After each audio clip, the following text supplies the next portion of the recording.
L-attività Paqpaq li għall-Istrin, attività annwali sabiex jinġabru fondi għal-Community Chest Fund. Din is-sena bħas snin li għaddew eluf ta' Maltin u Għawċin irrikorrew hawnhekk sabiex jaraw numru ta' karozzi minn supercars sa' karozzi vintage, karozzi ta' kull tip, għamla u xorta. Għas-sitt sena konsekuttiva ġiet organizzata l-attività Paqpaq li għall-Istrina. Attività li matula l-pubbliku Malti seta' jgawdi minn xarata ta' karozzi ta' kull tip, għamla u sura. Minn supercars sa' karozzi klassiċi, minn moturi sa' trakkijiet.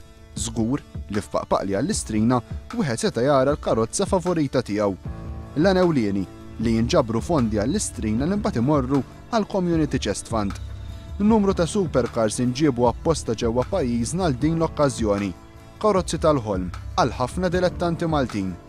Matul din l-attività wieħed seta' jgawdi wkoll minn spettaklu ta' manuvri fuq ir-runway tal-Ajruport Internazzjonali ta' Malta. Manuvri li ħafna drabi tarahom biss fuq xi film. Din l-attività kkawżat ukoll traffiku kbir matul il-ġurnata fl-akkwati tar-roundabout ta' Ħalqormi. Traffiku li ma qata' xejn sa tmiem din l-attività. Żar ukoll din l-attività d-deputat mexxej laburista l-affarijiet tal-partit Dr. Tony Abela li tkellem mal-organizzaturi ta' din l-attività u kif ukoll ma' dawk preżenti.